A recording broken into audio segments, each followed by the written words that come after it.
ng Masaglamaw. Number one sa Mega Manila, nationwide pa. Broadcasting from TGON, TVH Group of Networks. Dito lang sa inyong iisang himpilan. Cool FM. You are listening to Cool FM. Live from Cool Studios. This is Cool News at 4.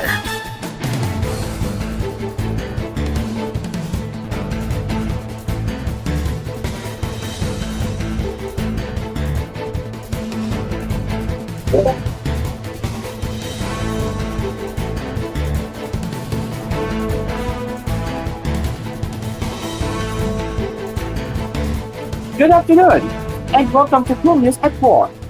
President for today, Marcos Jr. seems to respect Vice President Sarato's decision to no longer rejoin his cabinet after leaving her post as Education Secretary. It was on the sidelines of the turnover ceremony at the headquarters of the Department of Education on Thursday, where Duterte stated that she has no interest in serving the Marcos cabinet again.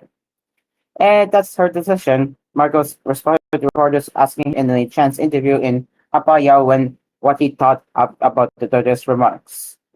Duterte resigned as Education Secretary last June 19, effectively leaving Marcos' cabinet, was then replaced by Senator Sonny Angara. The Vice President then recently announced that she will be attending Marcos' third State of Nation address on July 22, appointing herself as a designated survivor, a term that refers to an official in the presidential line of succession intentionally kept away from gatherings to ensure a replacement for the president in the event of a mass casualty incident. While Duterte's comment drew the ear of some lawmakers and the public alike, she defended it and accused critics of missing the point. She refused, however, to further explain what she meant by the designated survivor attack.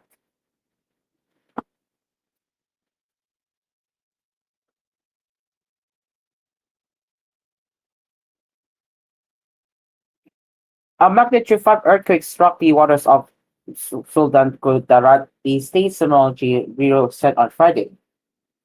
According to the Philippine Institute of Volcanology and Seismology, PhilFox, the earthquake's epicenter was located west of Lebak, Sultan Kudarat. It had a depth of focus of 4 kilometers. PhilFox said while no damage was expected, aftershocks were possible. As of writing, the agency has not released the data on the intensities felt in the surrounding areas.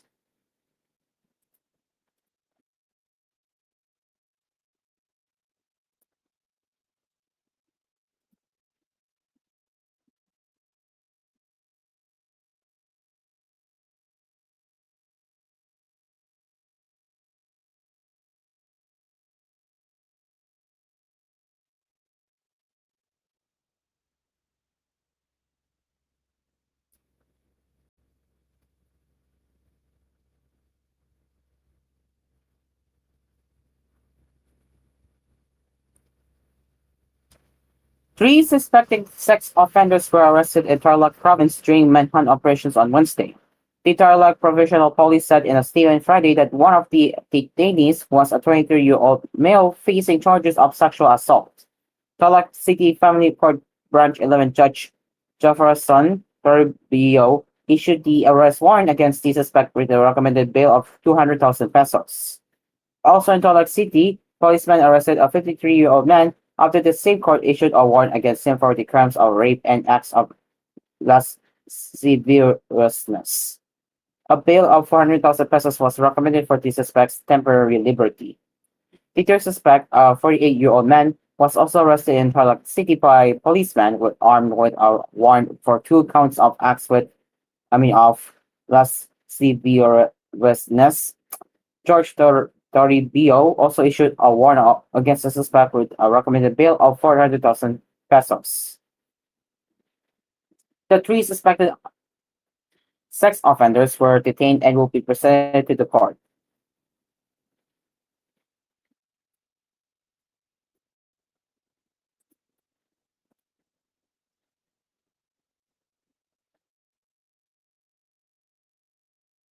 Senator Juan Miko Subiri outlined on Friday the topics that he expects to come up in the third State of the Nation address of President Ferdinand Bongbong Marcos Jr.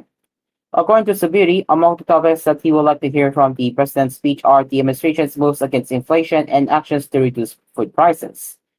In his third State of the Nation address this coming Monday, I look forward to listening to the president's plan on bringing down inflation and the high cost of goods, particularly rice, to ensure that economic growth benefits every working class Filipino, Subiri said in the statement. The senator also wants to hear about increases in the salary of minimum wage workers to help them in their daily needs. Isa rin sa mga issue nais natin matalakay ng Pangulo ay ang pagtataas ng arawan sangkot ng ating mga minimum wage earners na mas na nakdurusa dahil sa pagtaas ng inflation, the lawmaker said. The wage increases of late are not enough to help Filipinos cope with rising prices of goods, he observed. Superior likewise said there should be a resolution on what is to be done to Philippine offshore gaming operators or POGOs. He cited various issues such as the alleged illegal activities funded by authorities inside POGO hubs. The industry has been plagued by criminal activities and the social costs far outweigh the revenues, Subiri said. It is time for a clear policy on POGOs, whether it involves an immediate ban or a paced transition to other industries for affected workers, he added. Marcos will deliver his third SONA before a joint session of the Senate and the House of Representatives on Monday, July 22.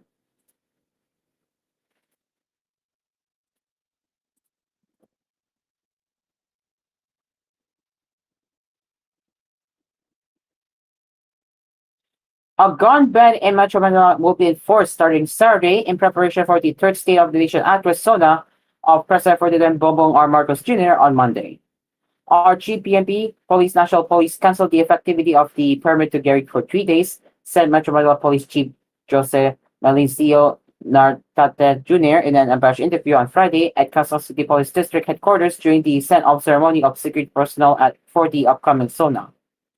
The permit to carry firearms outside of residence will be suspended starting at 12:01 a.m. on July 20, Saturday, until 12:01 a.m. on July 23, Tuesday, according to the PNP.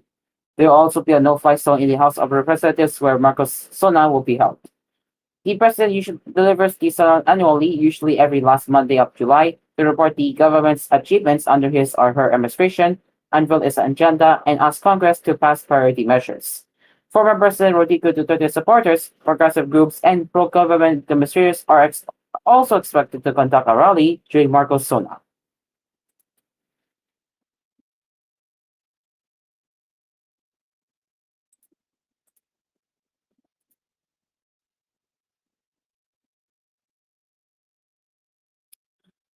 The people want President Ferdinand Marcos to deliver the real State of the Nation address where the country's pressing issues will be discussed alongside its accomplishments, former Senator Leila de Lima said on Friday. In an interview with Teleradio, de Lima expressed that real and genuine reports are what make up the SONA. Hindi lang yung mga supposed accomplishments ang i-report, kung hindi yung mga problema, i-pointed kung ano yung magiging solution, she said. De Lima listed down the economic issues that the Philippines are facing, such as the soaring inflation, the lack of fulfillment of the 20 peso per kilo of rice campaign promise, the low wages and unemployment. May mga may mga ipinagago po na mga bagay-bagay na talaga naman natatantanan ng taong bayan pero hindi nila nakita na nangyari katulad na lang ng mga presyo. Paggunahanin concern yan, she noted. According to the latest ulat ng bayan survey released by Pulse Asia last Friday, controlling inflation is regarded as an urgent national concern by the majority of Filipinos. On the other hand, based on the record of Philippine Statistics Authority, June 2024 inflation rate was marked at 3.7%, with slower increases in housing, water, electricity, gas, and other fuels. PSA also identified the main contributors to the inflation as food and non-alcoholic beverages. Under the Program 29 of the administration, rice is sold at 29 pesos per kilo in select Kadiwa stores for eligible beneficiaries. They include senior citizens, solo parents, and members of the Pantawid Pamilya Pilipino program or 4Ps. Dilima also listed low wages and unemployment as top concerns of Filipinos. Meanwhile, the 35 peso increase in minimum wage from 610 pesos to 645 pesos in the National Capital Region is regarded as an insult by labor groups. They pointed to its ineligibility to sustain a minimum wage workers' daily economic needs.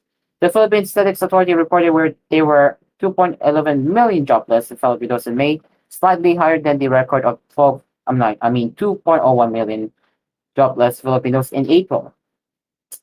National statistician Dennis Mabal attributed the situation to the increase in the country's labor force. He said agriculture and forestry registered the highest number of job losses annually, translated to 1.02 million jobs. Meanwhile, Dilemma has an observation on how the administration handles the territorial dispute with China. Unlike sa previous administration, mas nagiging assertive na yon yung BBM administration. Pero ano ba ang pwede dahil wala pa rin katapusan ang pangbubuli sa ating ng China? She asked. She emphasized that forming alliance with more countries can China off our territories, added that diplomatic and legal means should be exhausted. The Philippines has conducted joint patrols in the West Philippine Sea with the United States, Australia, and France amid China's aggressive and corrective actions in the area. On the other hand, at least 26 countries have also reaffirmed their support for the 2016 Bureau Award favoring the Philippines' claims over the West Philippine Sea during Start-based conference last July 12th.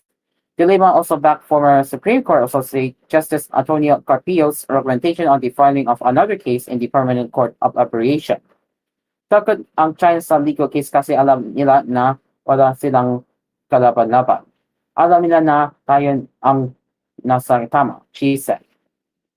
When asked what rate she can give to the Marcos administration, Dilma answered that she wanted to have a complete and more true assessment of the performance after Marcos delivers his SONA.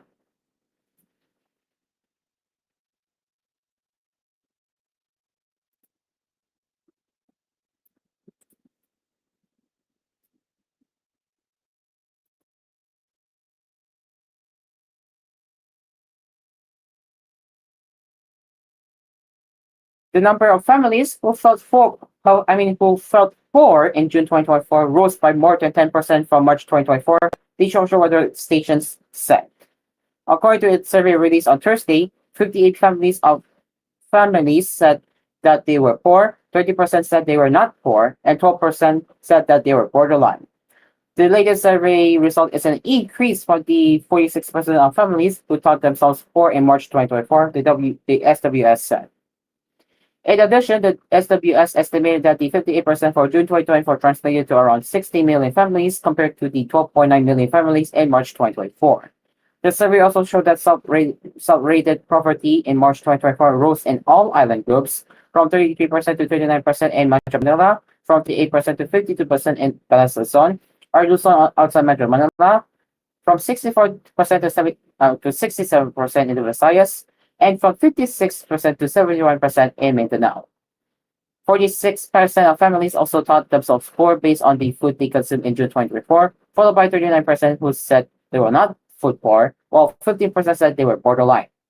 Food poor families were estimated to be at 12.8 million in June 2024, the social weather stations added.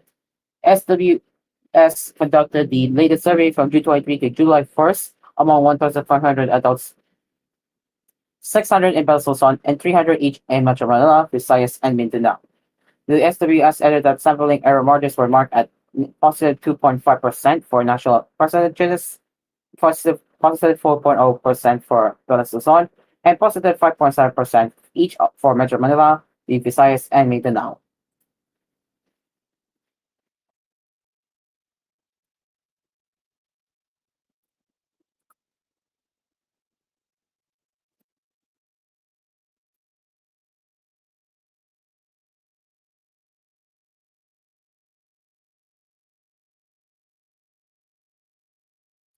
And Senator Rizal Honduras on Friday slammed suspended Burma Mayor Alice Guo for having more Facebook posts than her attendance at Senate hearings. Hindi ka tumbas ng attendance mo sa Senado ang Maya Mong social media, the senator said in a statement. Attendance before the Senate hearings is adherence to the rule of law, she added. This came after Guo posted a statement on Thursday saying that she regrets not being able to attend the last two Senate hearings due to severe exhaustion and trauma. He said it issued an arrest order against Guo and seven others for skipping the July 10 hearing of the Committee on Women into the illegal operations of Philippine offshore gaming operators Bogos in Tarlac. Based on the arrest order, the suspended mayor's non-attendance in the Senate hearings delayed, impeded, and obstructed the investigations on reports of human trafficking, physical torture and violence, and serious illegal detention done by illegal pogos. Excuse me. Citing Go's remarks on prioritizing her health and peace of mind to properly address the legal issues against her, Hodivero said that she will not achieve peace of mind if she keeps avoiding questions toward at her.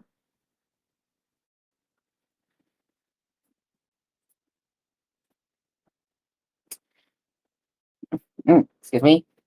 Guo also denied in her statement the accusations of her involvement in pogo-related crimes, but Hodivero dismissed Guo's denial as a lie.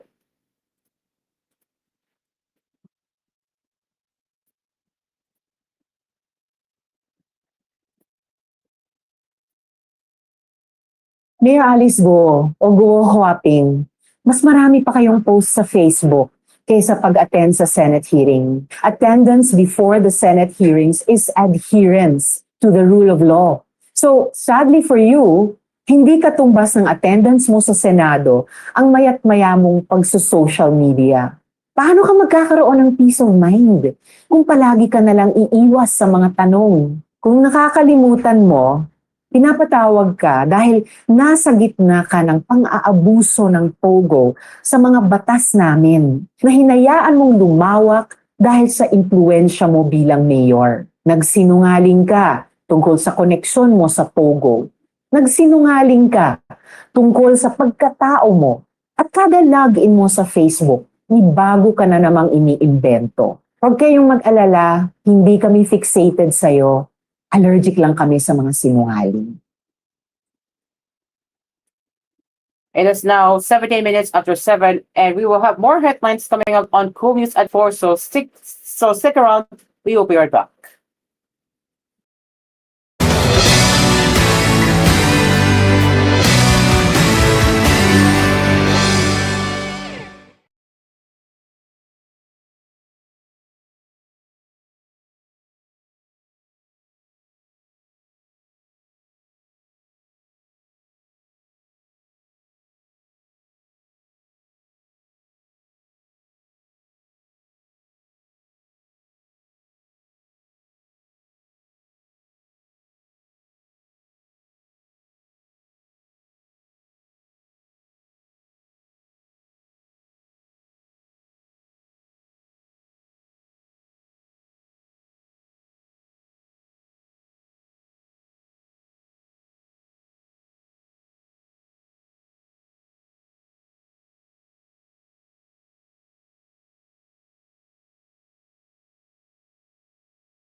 Welcome back.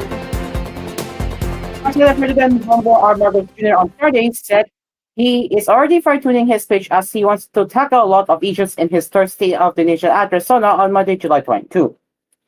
Tuloy to review kabuuan ng speech ko, tapos na. Fine-tuning na lang ang ginagawa namin. Marcos to reporters in a chance interview in Apayao.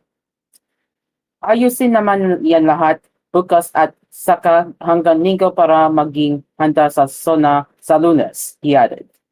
The palace earlier announced that state-owned radio television Malakanan will once again direct Marcos SONA.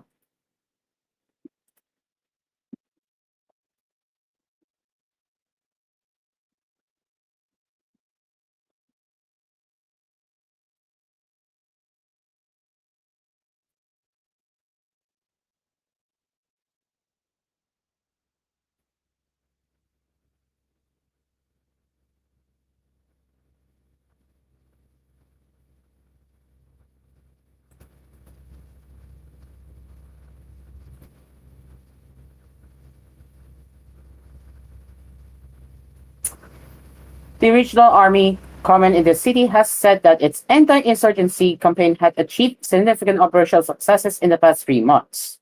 These achievements further chip off the already weakened combat capacity of the Communist New People's Army in two regions of Mindanao. Major General Jose Maria Cupo II, commander of the 4th Infantry Division 4ID and Joint Task Force Diamond, said.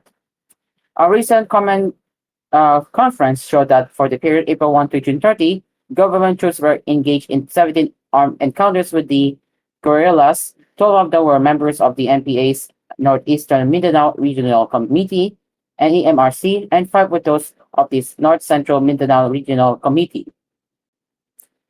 The clash with NEMRC forces resulted in the neutralization of 70 rebels and seizure of 28 firearms, while that of NCMRC neutralized 28 rebels and seizure of 28 guns, said Lieutenant Colonel Francisco Garrel Jr., 4ID Public Affairs Chief. The command conference of the 4ID, Garrello added, renewed recent achievements, assess challenges, and strategize future operations of its units in parts of northern Mindanao and the entire Caraga region. I am immensely proud of the credibility and strength displayed by the members and team leaders of the Joint Task Force Diamond. Their dedication and professionalism are vital to our continued success and service to the nation. Commanders must start their missions with dignity and end them with pride, never settling for less, Corporal said. Meanwhile, the 4ID's Reserve Command hosted a 4-day signal operations and leadership development training with Gunam and Hawaii National Guard's Gong Hing as part of the state partnership program of the Armed Forces of the Philippines with Gunam and Hawaii.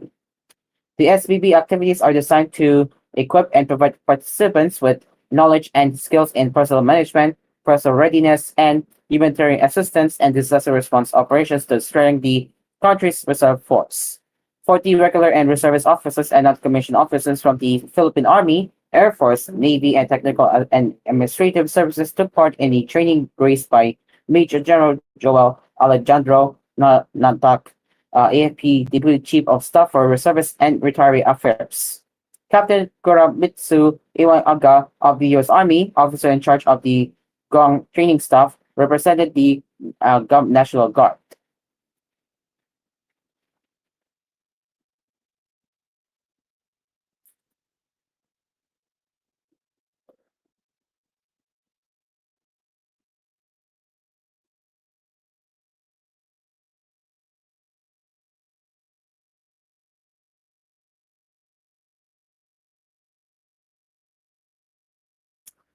The Government Service Insurance System, or GSIS, has expressed commitment to improving housing for government workers as it ensures that affordable housing programs are available to public servants.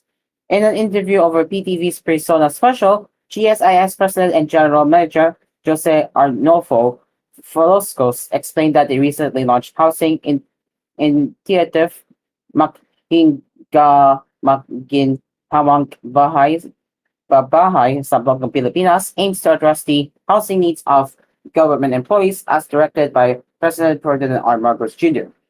Kapag makita mo ang ating mga kasamahan sa gobyerno at sila ay walang tinong natitirahan, mabigat sa puso sa pagkat kapag umalan, tumutulo ang mga bongbong at silang ay naninibihan ng tapat sa ating gobyerno. Dapat mabigyan natin ng kaukulang ginhawa, isip. Velasco noted that the program helps government employees, especially those in the lower salary grade level who could not afford hefty down payments.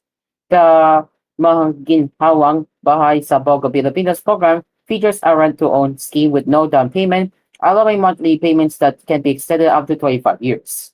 There will be an option to have a next of kin as a co-borrower for those nearing retirement age who will continue the payment later. Phil also said the agency has received 1,000 inquiries about the program since it started last Monday. He said the GSIS has selected over 3,000 housing units in Bulacan to improve and renovate. Meanwhile, another GSIS initiative is the lease with option to buy program, which allows the renter to own the property through the Pag-ibig Fund.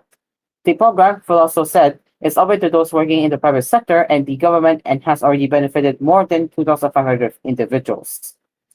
He also discussed plans for future developments and renovations of GSIS properties that aim to provide government workers with dignified housing solutions. He cited the GSIS vacant properties and empty lots, such as those in Fairview in Quezon City and Cogio in Antipolo Rizal, which are being developed to become government housing.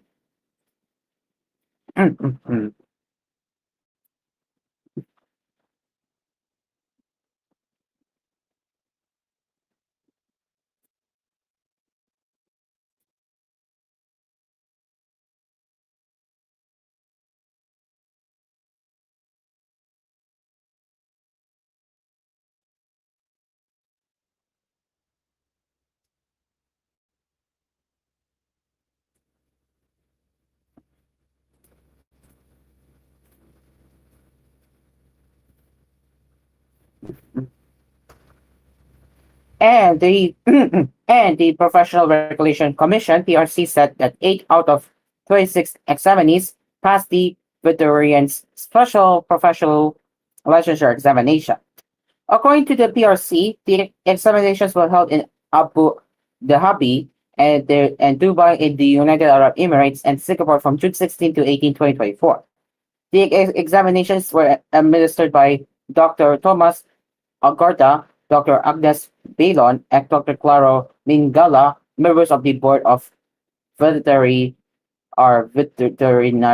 Medicine.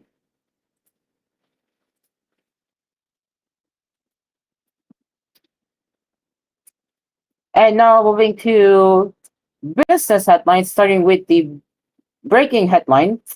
The global outage of technology giant Microsoft has affected the system of budget carrier Super Pacific, the airline confirmed in a statement on Friday. Super Pacific said it was experiencing technical issues reportedly related to technology provider CrowdStrike, which caused a global Microsoft system outage. The technical issue requires us to handle affected processes manually, potentially causing delays, the Go Gong Wei-led airline said in a statement posted on X, adding that it was working to mitigate disruptions in its operations. Microsoft users worldwide, including banks and airlines, reported widespread outages on Friday, hours after the technology company said it was gradually fixing an issue affecting access to Microsoft 365 apps and services. The cause, exact nature of and scale of the outage was unclear. Microsoft appeared to suggest in its X post that the situation was improving, but escalating outages were still being reported around the world hours later. The website Dog Detector, which tracks the user-reported internet outages, reported growing outages in services at Visa, AT&T Security, and Amazon, and airlines including American Airlines and Delta. News outlets in Australia reported that airlines, telecommunications providers, and banks and media broadcasters were disrupted as they lost access to computer systems. Some New Zealand banks said they were also offline. The Microsoft 365 posted on X that the company was working on rerouting the impacted traffic to alternating systems to alleviate impact in a more expedient fashion and that they were observing a positive trend in service ability. The company did not respond to a request for comment. It did not explain the cause of the outage further. This is the developing story.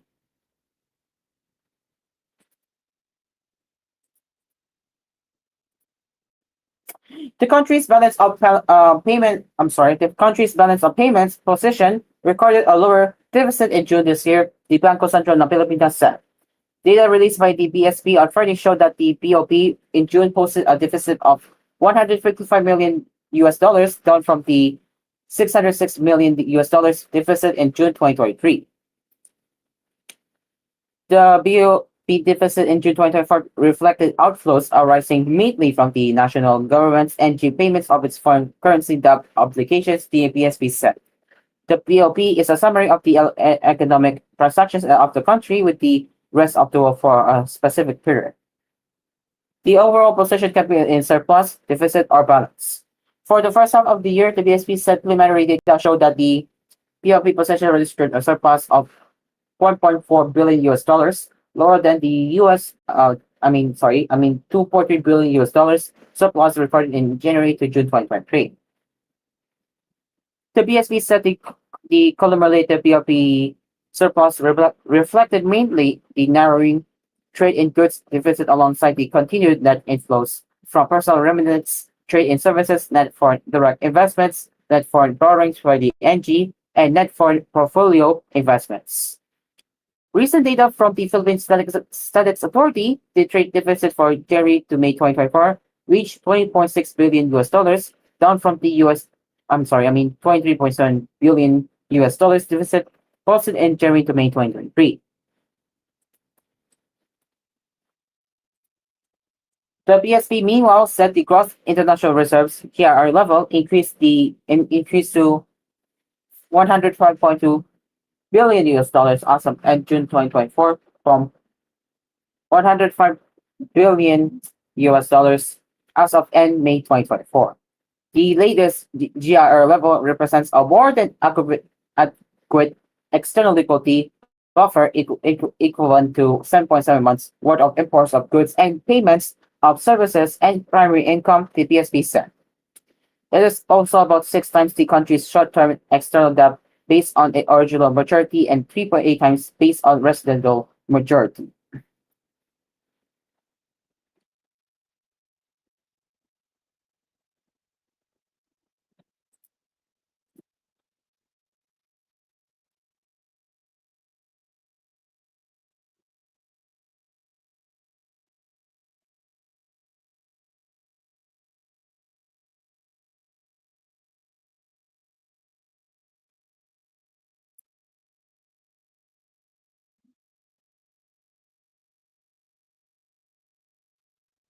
Give me a second.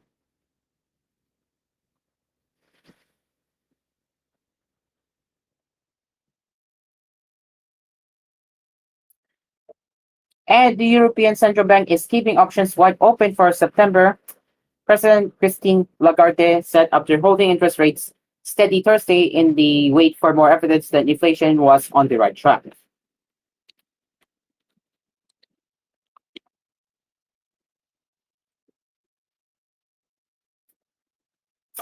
The ECB's Governing Council cut rates for the first time in 5 years last month, following an aggressive cycle of monetary tightening to cool red hot inflation.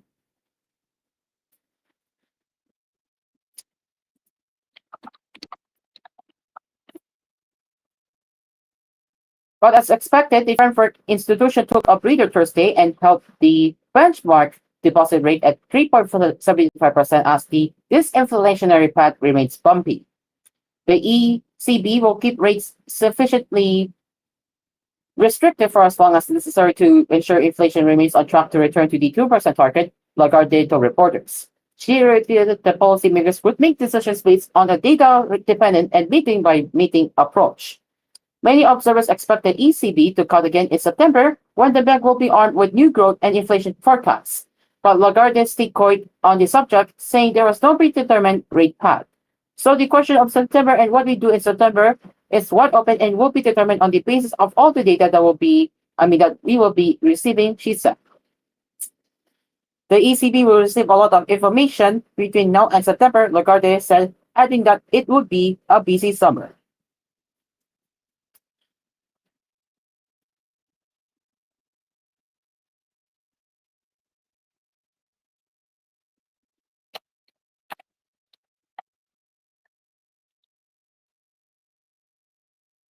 So, I'm sorry, I already went on. Okay.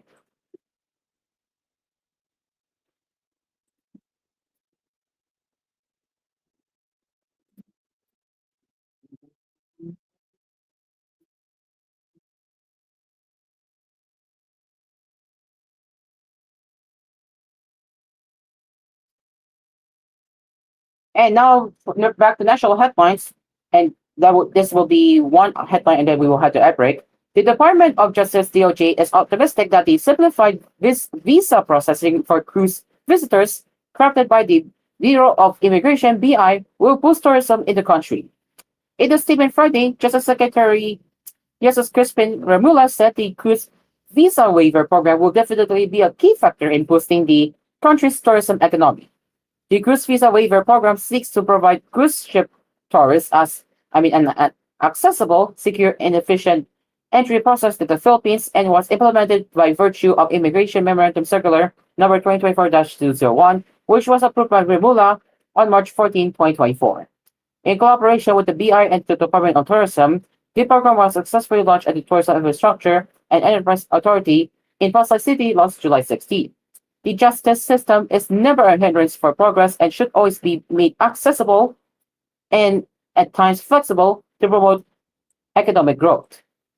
There is no doubt that this project will lead to greater heights in the future, not just making the Philippines a top cruise destination, but making our country the top tourist destination in the world, Rebula said.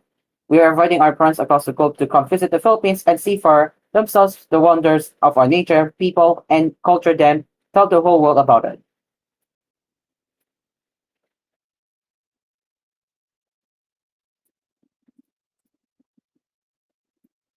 It is now 18 minutes before 5, and we will be right back right here on koolNews at 4.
Welcome back. The contractor of the viral wheelchair ramp connected to the footbridge at the ESA busway station in Quezon City will implement an alternative solution to address public safety concerns, Metropolitan Manila Development Authority acting Chairman Don Artes said on Friday. He also noted that the cost will be fully shouldered by the contractor and the government will not spend any funds on it. Mayroon na po kaming mga alternatibo na mga gagawin. Una po, dyan yung palalagay ng wheelchair platform kung saan pwede isakay yung wheelchair dyan po sa platform na yan, said Artist in a press conference. However, he admitted that a wheelchair platform along the ramp would take up too much space and might impede the entire flow of the ramp. Another option that the MMDA is considering is installing a wheelchair lift to directly transport wheelchair users from ground level to the footbridge and vice versa. Yung isa pa namin tinitingnan ay yung wheelchair lift. More likely ito yung i-implement natin dyan.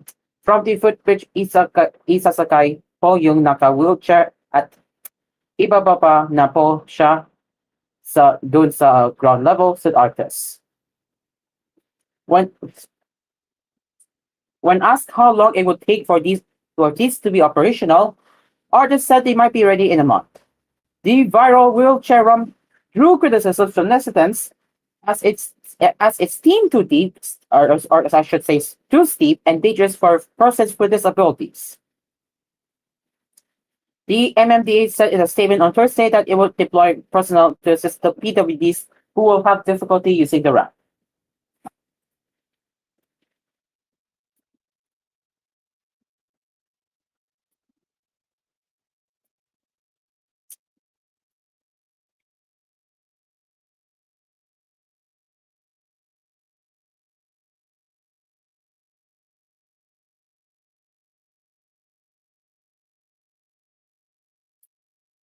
Now back to business headlines. The Maharlika Investment Corp Mike has finalized its investments and risk management framework and also secured a membership in the International Forum of Sovereign Wealth Funds (IFSWF), giving an authority to begin engaging with investors and gain access to tap local network of experts.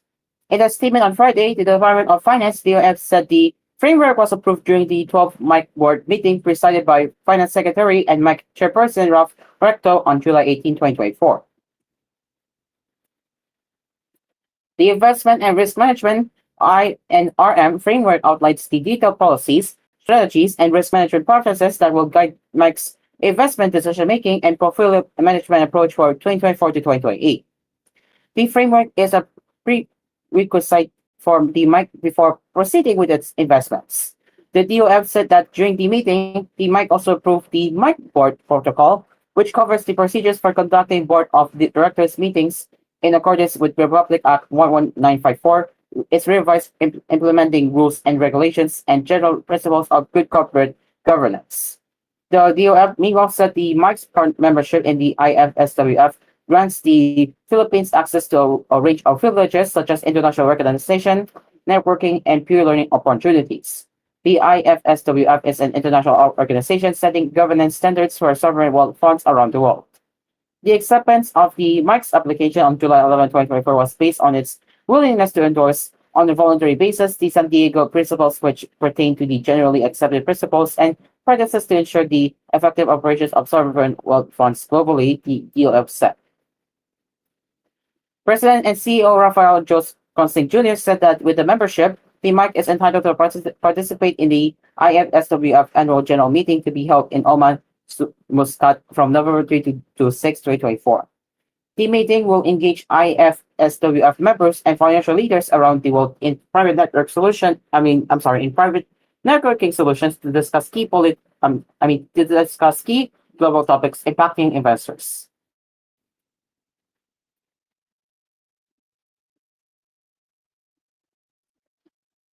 Netflix subscribers and earnings growth accelerated in its latest quarter as the video streaming service benefits from a crackdown on freeloading viewers and expansion into advertising and acclaimed programming lineup.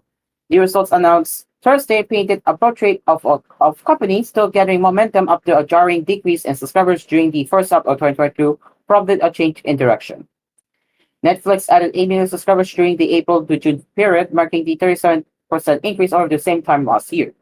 It was the sixth consecutive quarter that Netflix subscriber gains have increased from the previous year, a trend triggered by the 2022 downturn that served as a wake-up call for the Los Gatos, California company.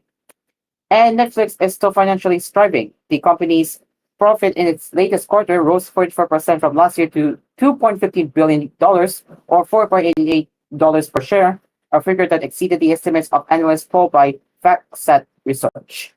Revenue climbed 17% up from last year to $9.56 billion, also elapsing analyst projections. But management predicted its revenue for the July to September period would rise at a slightly slower pace of 14% from the same time last year, lagging the 18% growth that analysts have been anticipating. The forecast contributed to the muted reaction from investors who have driven up Netflix stock price by 32% so far this year. After initially falling by 3% in extended trading, after the second quarter report came out, Netflix shares recovered and were up about 1%.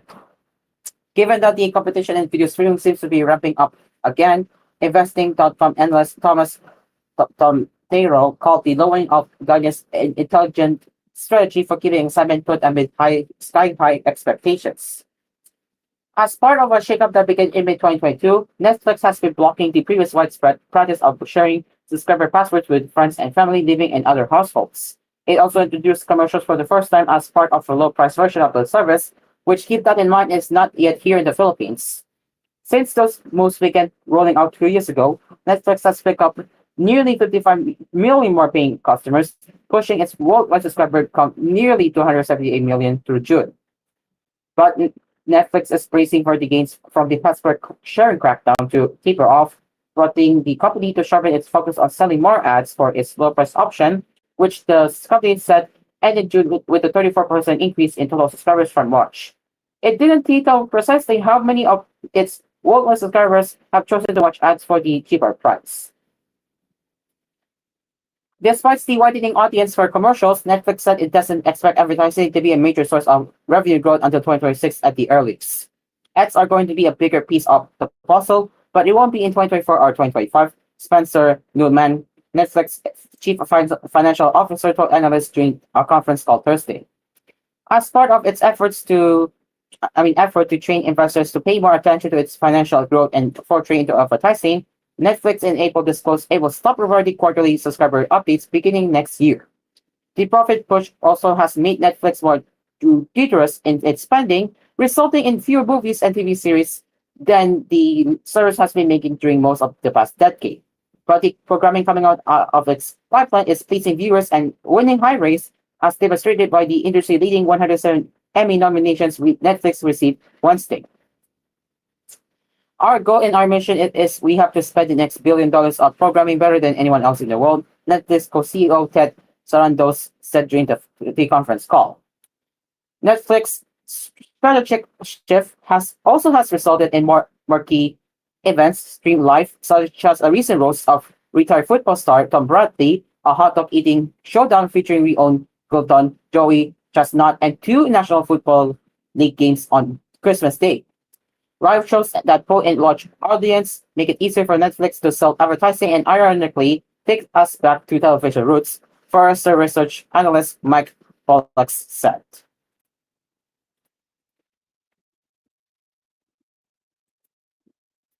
And in entertainment showbiz news now, Mavi Lagospi